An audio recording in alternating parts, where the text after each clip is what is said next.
Good evening, everyone. You're going to want to keep your tent sipped, your headlamps on, and your sleeping bags wrapped up tight. Because tonight, we are talking about all things that go bump in the night. Was that a bear you heard? Or something much more sinister? Screams in the distance, eyes in the dark, blood running cold, something just out of sight. Welcome to this special Halloween episode of the Aptitude Outdoors Podcast.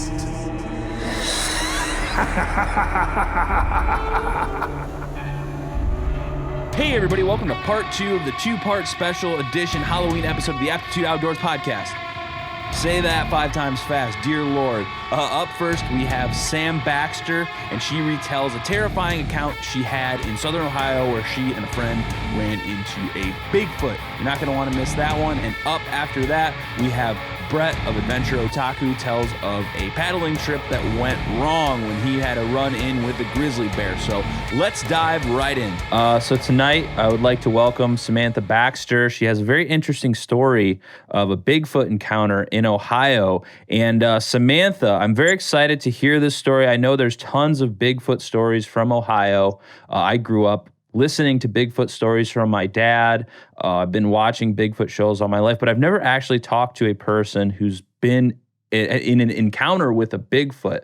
So I'm just going to give you the floor, and I really want to hear your whole story, how this all started and what happened and all of that, because I'm just very interested to see what it's like.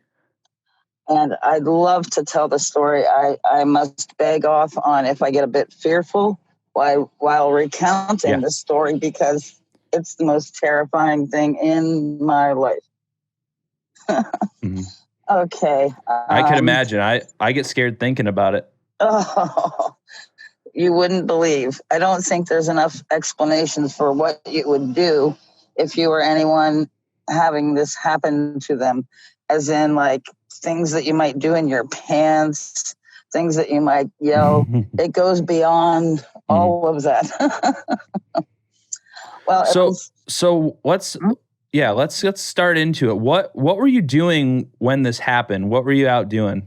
Okay, it was approximately 3 years ago, and my buddy and I, we often would ride his bike, and he called me up one afternoon and said, "Hey, I got the Harley out, let's ride." And me, knowing that you can't breathe unless you're flying, said, "Let's go for it."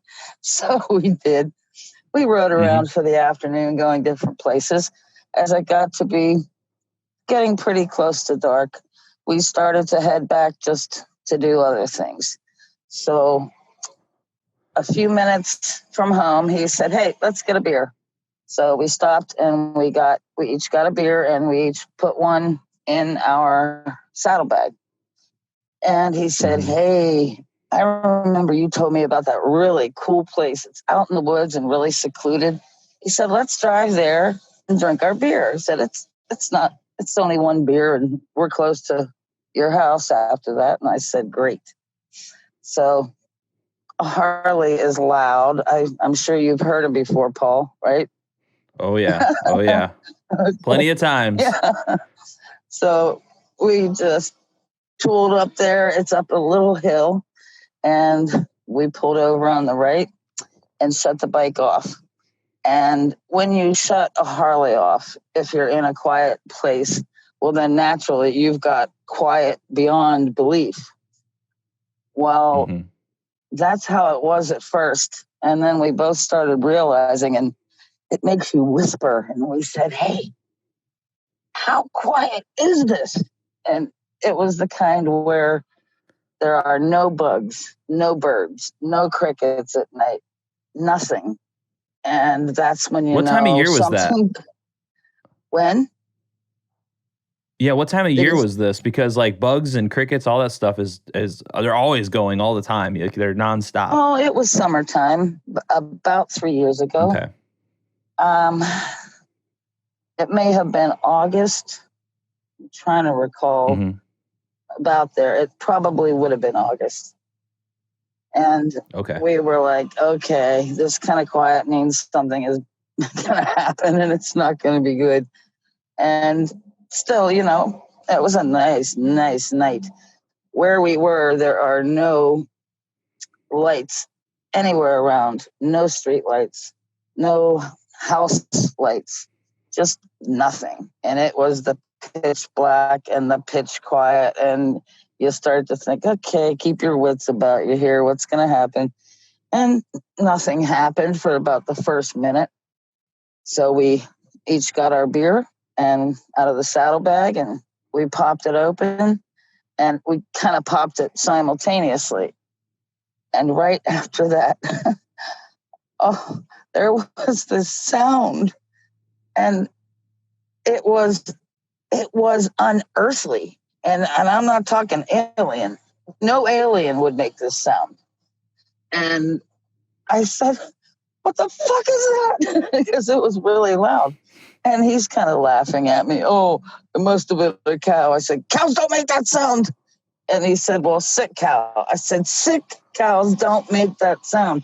Well, a deer. No, even a sick deer doesn't make that sound. Now, at this point, I could still speak, and he could too. So he was teasing me the whole way. But this sound had come from way across, where we were standing. We would have been about 15, 20 feet from where a ravine goes down in. And I know where that is, so it's safe to be there at night, you know, if you're with me, because I know it. And down the ravine, and then it goes way up the ravine and on the other side. And that is where this sound came from. And he was still teasing me. And I was saying, listen, just be quiet, shut up. And I was getting a little bit angry that he was teasing me, and I wanted to listen. So I was listening, and he finally shut up. He was listening, and it was absolutely silent. And I knew he was going to say, yeah, right, that really wasn't a sound. That was some stupid dog or something. And right as both of us were about to say something, out of total silence, this sound came again. And it was still across the ravine, but it was down, I'm not good at measurements. Down maybe 100 foot, 150 foot from where it had been, and it was still across the ravine from us. And it made the sound, and right then I started getting seriously terrified. And I thought, how can something move? So it was fairly quickly and silently and get that far and make that sound again that no one, probably not many people on the earth have heard the sound. And it was all of a sudden down there. And I'll tell you about the sound in a minute, but I started to get terrified. He was teasing me a little bit, but that had also thrown him. And both of us are older. I was in my late 50s at the time. Both of us a little bit of a badass. You know, we're not Nancy boys or nothing. And so we're not little scaredy cats, you know. I mean, at the time of the first one, I was ready to get out a knife and say, you know, come on, what is it? Come on. But the second one was just horrifying. And these sounds, it was not a yell. It was not like they say Bigfoot makes a whoop. It was nothing like that. this was something either coming from anger from the thing that made it, or it was coming from like intense wondering, like, like it trying to figure out what we were. And at this point, I didn't even think Bigfoot because that sound, nobody ever makes a sound like that. And we were just kind of getting quiet. And then all of a sudden, I heard the sound again before I smelled the smell, before I looked up in terror. But this bellow came from about a couple foot away from me. I was looking at the ravine, and to my right, something that made that sound had crossed the ravine somehow, either jumped or went down in and back up, but with no sound. So this something just bellowed again. And then I was a ball of terror. I ceased to exist as a human. I don't even know how to explain more than that. I was terror. And as I'm feeling that, his bellow is starting to end. And then I'm finally getting the nerve, or I don't know if I got the nerve up or if I was that terrified that I had to look, but I had to look. And as I turned my head, I started smelling this god awful smell. It was, to me, it was as though somebody had buried a body in a shallow grave and then dug it up with their hands, and you could smell the rotting and the like moldy dirt smell. And oh my gosh. And I smelled that, and as I kept turning my head, I looked. Now, granted, it was pitch black, but there was a good moon out. And I saw what I actually saw by way of the moon lighting it up. So it wasn't seeing as some would in the daytime or the late afternoon. It was by the light of the moon. But I saw, and I just saw, I saw this horrible, it was stuff. I didn't know what it was. It was stuff, and it was moving toward me. And I looked up, and I looked up again, and I looked up again. I'm 5'2". This thing, like in my mind, it was twice as tall as me.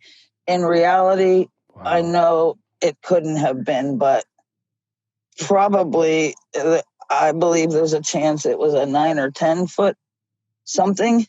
And that is the first time from the light of the moon that I could see the face. And it was a Sasquatch, Bigfoot. I don't care what you call him, but it was it. He was real, or she was real. I have thought before that we made such a loud entrance with the Harley and then turned it off. Mm-hmm. She could have been a big mama and fearful for her kids. I personally do not know what kind of emotions a Bigfoot could have, but I would say either that or it was like the biggest, maybe male of whatever community was there of them, maybe just a family, maybe more than that. But I knew it was very interested in trying to figure out what we were, and I'm sure that's why it had traveled. But it didn't go after us to hurt us, but I'm just, I was standing there. I was a ball of terror, and I was a ball of jelly around the terror. Mm-hmm. I didn't know what to do. And people said, yeah, dumbass, move. I didn't know what to do. And I stood there and I looked at him real quick because I had to look back at it. And he was actually looking at it with big eyes. And I turned to him, I said, go, go, go, let's go, let's go, let's go. And he's just yelling, yeah, yeah, yeah. I can't imagine. I wouldn't know how to react in that situation. I know.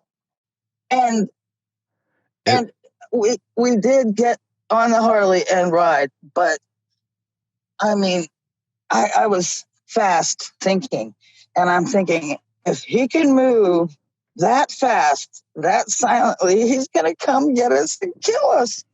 And I actually had, it probably looked like some Halloween decoration. I had my head not forward, not sideways. My head was twisted to the back of me because I had to look. I was crying and sometimes vomiting off the back of the bike because you can be in such shock that it makes you ill, sick to your stomach. Mm-hmm. And the next day, of course, I had to go to the doctor. I damaged my neck pretty bad, but I kind of felt after the fact, I thought he was going to run up and grab us and eat us, kill us, whatever, on the bike as we were escaping. The fact that he didn't made me think it was just sheer curiosity on his part. He didn't make any move to grab us. And I mean, my friend, he was right beside me, touching my arm, so he could have grabbed us in one fell swoop. But he did not grab us. Thank God he didn't. How? I would have had a heart attack. that is terrifying. How would you describe the noise that you heard, the bellowing call that you've alluded to in the past? Because I've heard some reported Bigfoot calls on the internet, and I don't know what to make of it myself. I have heard them. How would you describe the call? I have heard them too. Yeah. And where I live, we have a lot of Bigfoot activity. We will do the thing where you take the big, like a large branch of a tree and hit it on another tree, and you hear things, and you hear something answer you. I tell you what, anybody wanting to have an encounter with Bigfoot needs to come to Northeast Ohio, especially Columbiana County.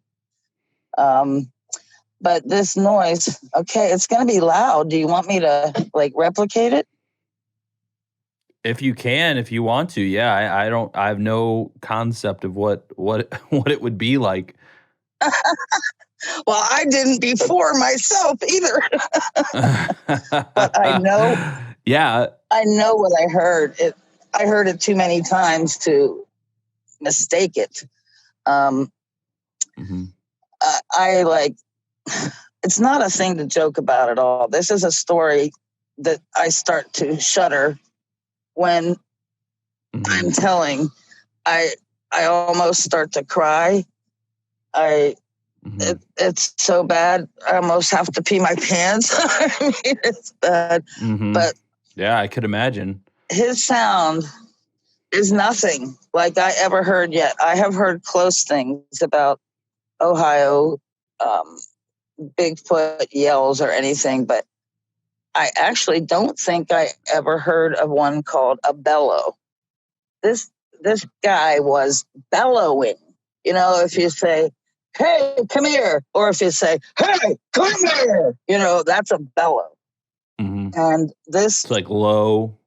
Well, it sounds kind of, even though it's nothing to joke about, in my head I joke about, it sounds like people going ooh and ah at fireworks, ooh, ah, people do that at fireworks.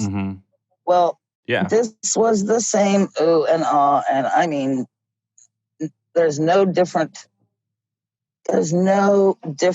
part of it. It was ooh, the first part, and that was the bellow, and the ah started to dwindle off in sound. But yeah. Okay. Was it just very low, like a rumble, or was it just like Bellowing like mama is a badass and she's yelling for her kids to come in or she's going to beat their asses. I mean, okay, that makes loud. sense. Nobody wants to hear that. Yeah. It was, So I would say it had a deep voice, but it wasn't a deep sound. And the last part of it, okay. it went lower because it just started to trail off, like that. But it sounded like this. Now, hold your ears. All right. I'm prepared. Okay.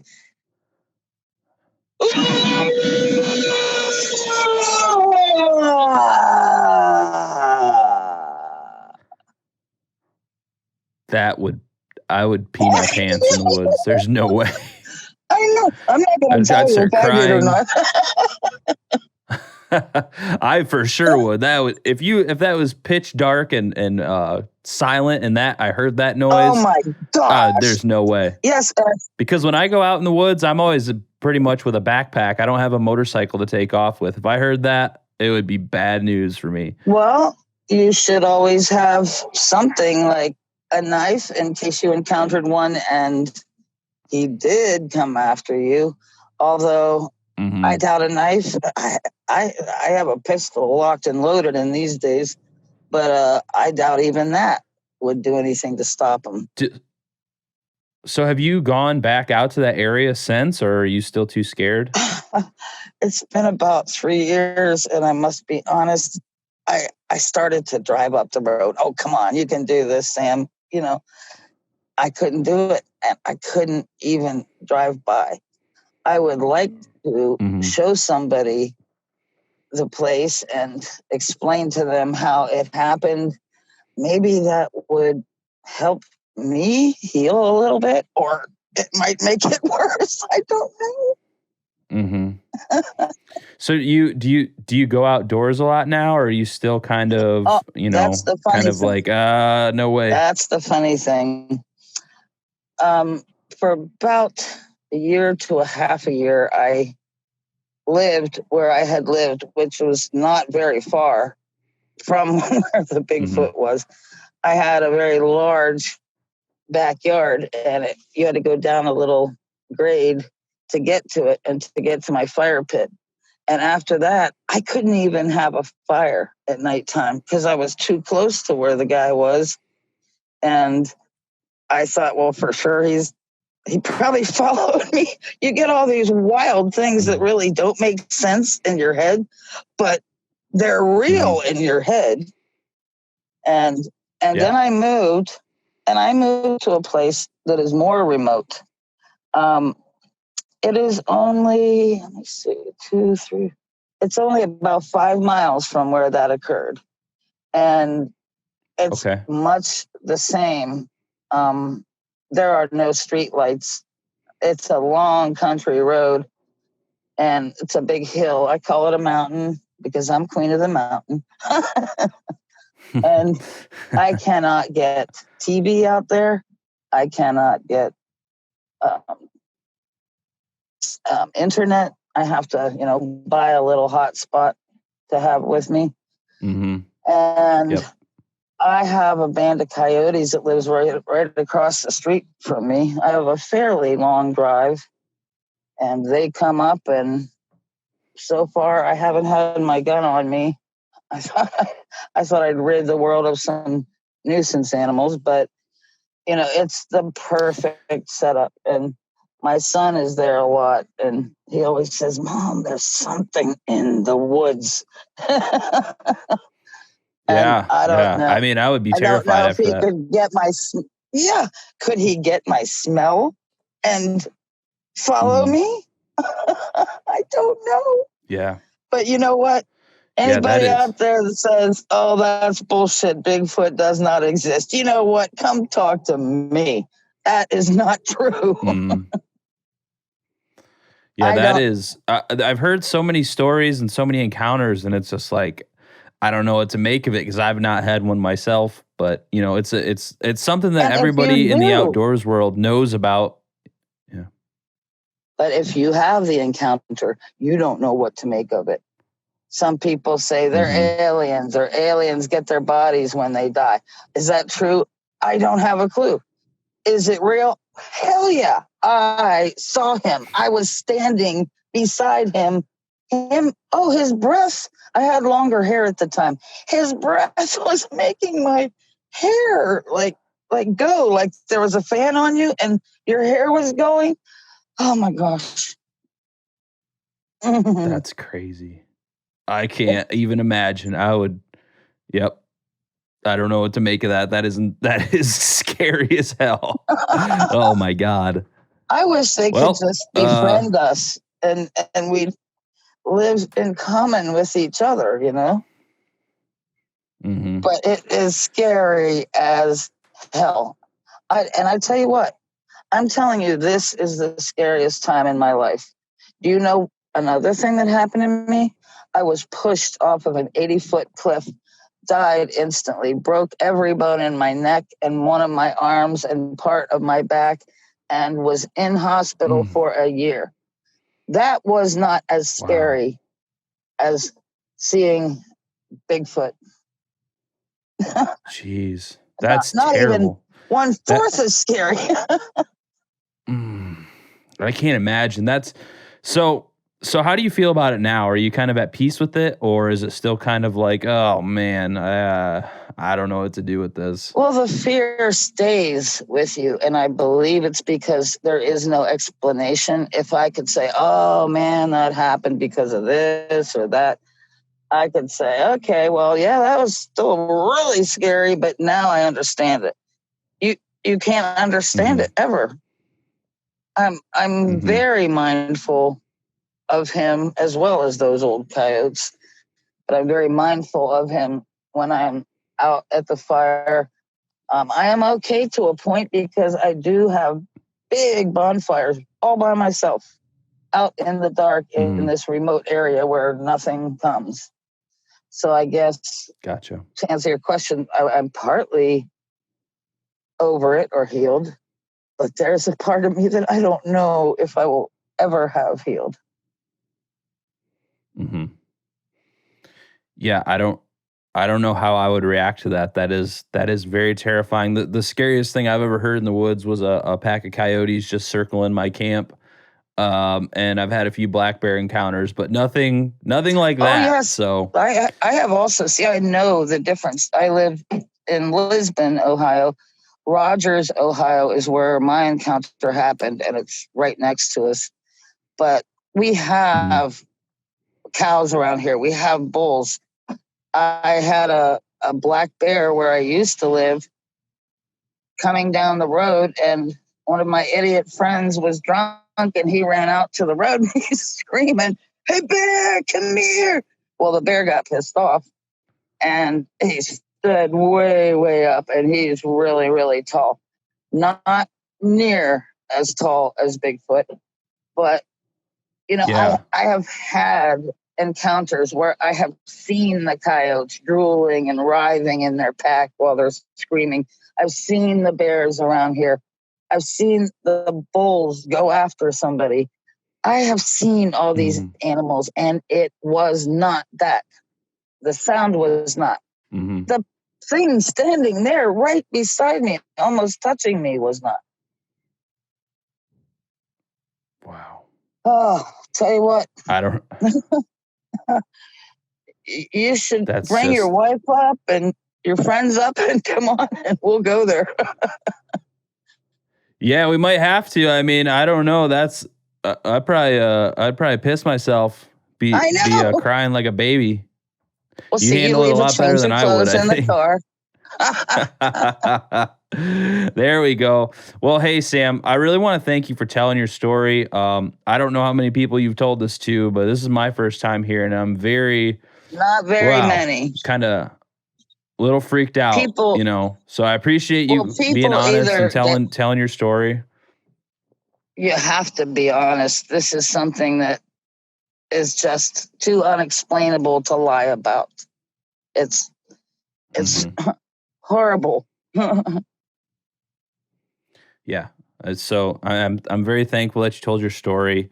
I'm going to share it with everyone, and I hope that you're able to move forward with this and get some maybe some closure in the future, because that's terrifying. Like I said a million times, I don't know what I would do if that happened to me. It'd be a life Yeah, but changing what do you experience for do? sure. What do? You go to a Exactly. shrink and say, "Yeah, I'm troubled because I saw a Bigfoot." They would laugh at you. Yeah, I mean, exactly. Exactly. So, is there any words of wisdom you'd like to share with the people out there before we kind of sign off here? Well, I'd say peace and love to everybody. Don't take shit. Be aware when you are in the woods in the dark. Listen closely. Keep quiet so you can listen, and really keep your wits about you. Don't go out all like drunk on your ass or something and try to look for this guy, because he's out there. Hey everybody, hope you're having an awesome Halloween. I want to thank Sam for coming on and retelling that awesome story of her Bigfoot encounter. Up next, we have Brett of Adventure Otaku, and he's going to tell a hair-raising run-in with a grizzly bear in the wilds of Alaska. Let's go. You know, a lot of people's biggest fear in the outdoors is bears, and you've had one of like the scary bear stories. So why don't you just tell the whole story as is, and I'll sit back and enjoy the terror. I absolutely will. So the scene for this story is the Inside Passage of Alaska. So if you're not familiar, the Inside Passage is really, it started as a shipping route, but it's become a kayaking route, which goes from Seattle all the way up to Skagway, Alaska. I had already paddled the British Columbia sections, and so myself and another friend, a paddler that I work with, we decided to do the Alaska section, which goes from Ketchikan, Alaska to Skagway. And it's about 350 miles, and it's mostly protected with a couple of open sections. And you're paddling Alaskan coast, and you stop in a few little cities. Cities is a bit of a stretch, but a few towns along the way. And we were about a day and a half, 2 days south of Juneau, Alaska. So the biggest city we would go through. And we had a great day. The weather was perfect. It was beautiful. We were camped on a beach that the beaches in Alaska are really just piles of rocks, not like sand beaches like people think of. And it was a fairly steep incline from the water up to where we were. Sorry, a dog just came running in. A fairly steep incline up to where we were. And we were probably 25 vertical feet above the water. And then it got flat, and it was about 25 feet of perfect flat. And then, sorry. That's then okay. Then behind that, a really thick forest. So think like scrubby pine, not big trees, but too dense to really walk through.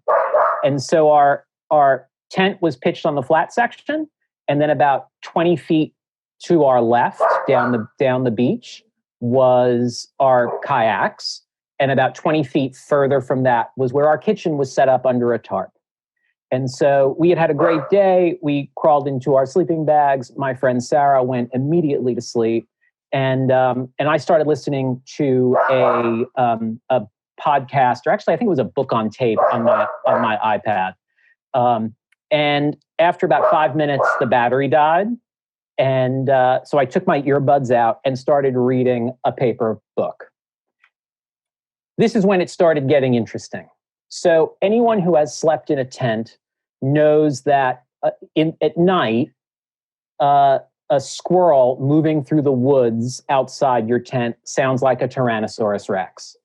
And so this was about 9 o'clock at night. There was still a fair amount of light because we're in Alaska. It's the summer. But I heard something move through the forest behind our tent. And I unzipped the tent and stuck my head out to look around because we were in bear country, so you got to have a look. I didn't see anything. I re-zipped the tent. I kept reading my book. About 5 minutes later, I heard it again. And so I unzipped the tent. I poked my head out. I looked to the right. I didn't see anything. I looked to the left towards our kayaks. and standing over my kayak was probably an 800-pound brown bear. So for a split second, I want to talk about bears. Everyone is worried about grizzly bears, right? That's what we're taught to be afraid of. Brown bears are actually worse. They are bigger. They are more aggressive because they evolved on a coast, so they didn't have a forest to run into. So when they get hit with flight or fight, their option is primarily fight, right? Because flight is not possible for them. And they're bigger because they evolved eating a diet of salmon, a protein-rich food source. So big, huge bear standing essentially on my kayak. So our kayaks were next to each other and tied off to a tree at the edge of the woods. And to give you an idea of the size of the bear, his back feet were on the ground. He was straddling my friend Sarah's kayak. His front left paw was in my cockpit. His front right paw was on the rear hatch cover of my kayak. So he was on all fours. His head was probably 6 feet off the ground at this point. A really big bear. So before I could do anything, Sarah was instantly awake. So like, I am sure at the moment that I saw that bear, that my body must have tensed. I am sure I broke into a sweat, though I don't remember it. But whatever happened, Sarah, who is, 2.5 feet away from me in her own sleeping bag, is instantly wide awake. And she says to me, "What is it?" And I turned to her as calmly as I could. And I said, "There's a bear standing on my kayak." So his front right paw was on the rear hatch cover of my boat. When you're doing a trip along a coast like that, there aren't really places on a daily basis to get rid of garbage, particularly like food garbage, wrappers, things like that. So in that rear compartment was small plastic bags with daily amounts of food garbage and some wrappers and stuff like that, sealed tight, which were then in a dry bag, sealed tight, which were then in a compartment, sealed tight. And I am positive this bear smelled what was in that compartment. So to give you an idea of the danger here, besides the fact that he didn't just immediately break my boat by standing on it, is incredibly lucky. If my audiobook hadn't died, if the battery hadn't died and I hadn't heard the bear, he would have ripped that hatch cover off and dug in, and we'd have been done. There would have been no way to paddle off the beach. Sarah could have, I suppose, she could have left me there. But we're sure that he smelled that. And before someone says, "Whoa, you should have hung your food, in a tree," the trees on the coast aren't suitable for doing a bear hang. And we'd been out for about, 2 weeks. We had close to 45 pounds of food, which you can't really hang from a tree. So that's why the garbage was in my boat. And we planned on dumping it when we got to Juneau. So Sarah unzips her bag. I unzip my bag. We each grab bear spray. And we made then our first of 3 mistakes, right? So in looking back on this, you have lots of opportunity to think about the things you did wrong. The first thing that we did wrong was our tent had 2 doors. I stuck my head out the back door to see the bear. Sarah went out the front door. I went out the back door. We should have both gone out the same door, so we look like one big animal instead of 2 scrawny little animals. That was our first mistake. So we both get over to the backside door where I was. We start standing there. We both have bear spray. We both take the safety release mechanism off the triggers of our bear spray, which I have to say, I've worked with bear spray a lot. I've paddled in Alaska a lot. I've demoed to students how to use it.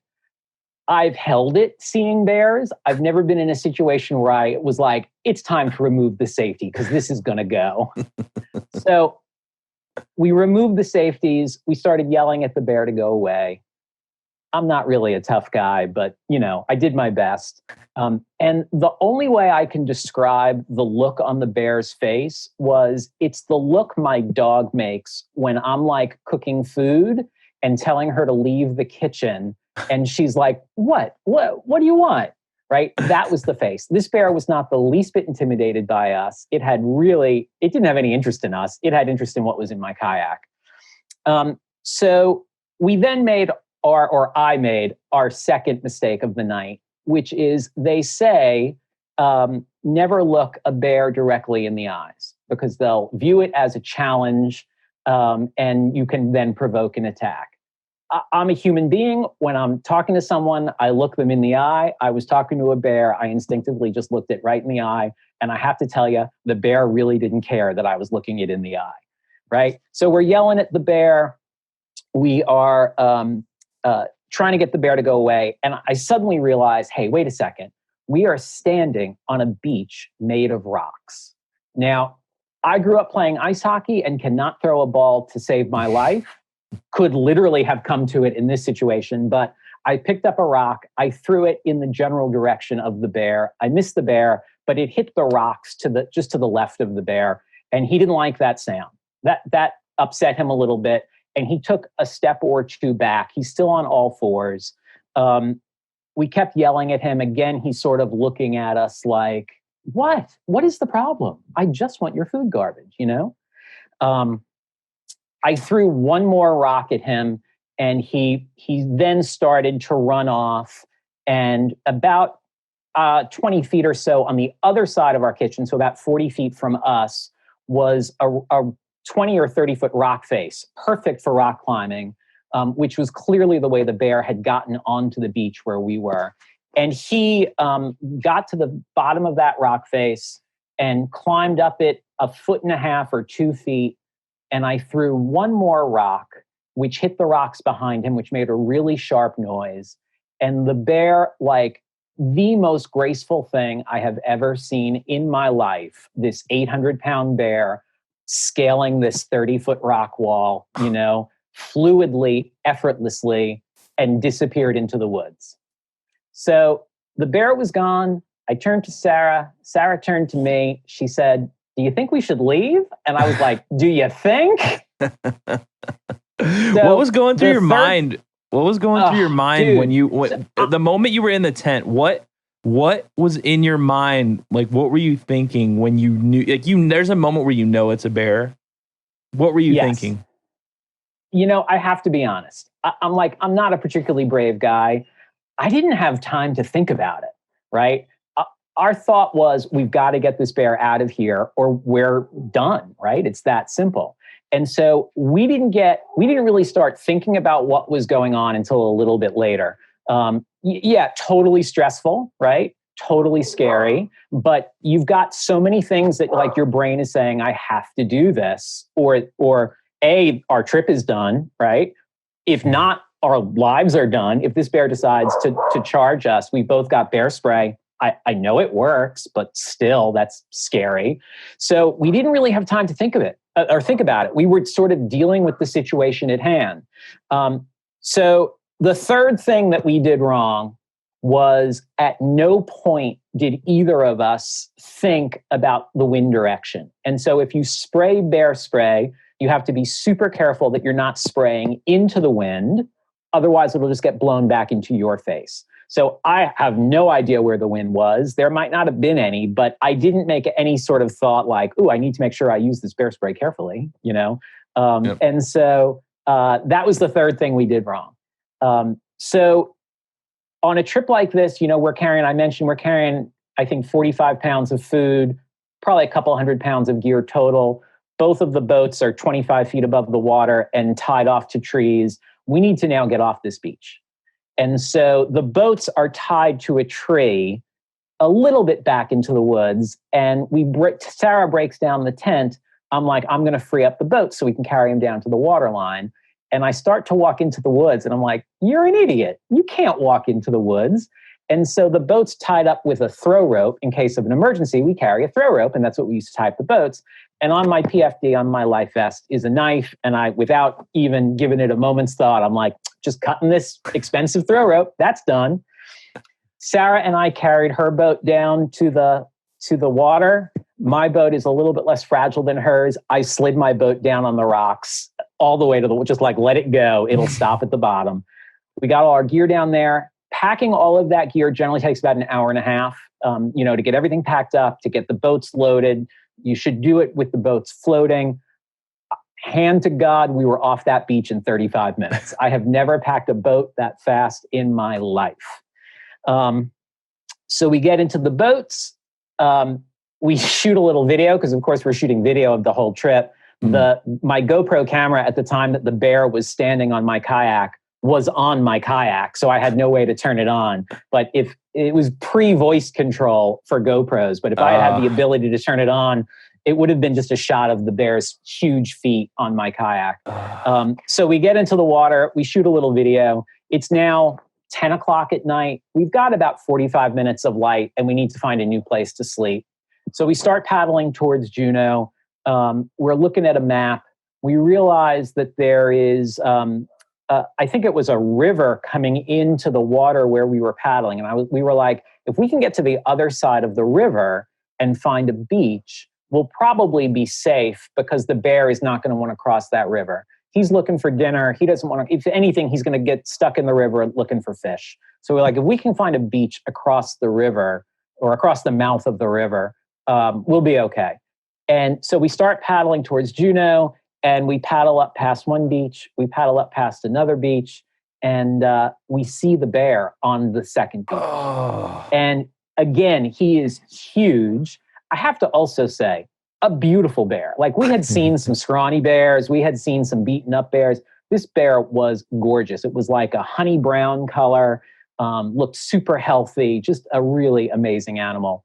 Far happier to see it from, 100 feet offshore than 15 feet from my tent. But so we kept paddling, saw a lousy beach that we decided we were going to land on. We didn't unload the boats. We dragged them up onto the rocks a little bit, tied the ropes, tied the boat off, and then realized I couldn't really, we were going to tie the boats to the tent so that if a big wave came in, we would feel it on the tent.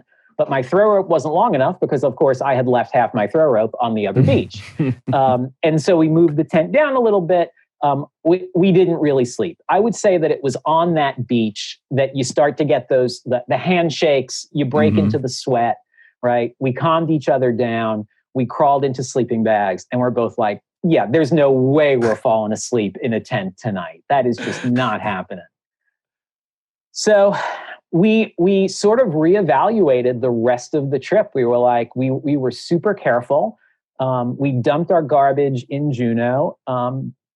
We tried to be more bear aware as we were paddling. There were a couple of beaches that we were on where we were like, perfect beach. Let's set up camp. And then you go to pitch your tent and you'd see huge bear paw print in the sand or in the dirt. And you're like, perfect beach. There's no way we're camping here. Let's get back in the boats.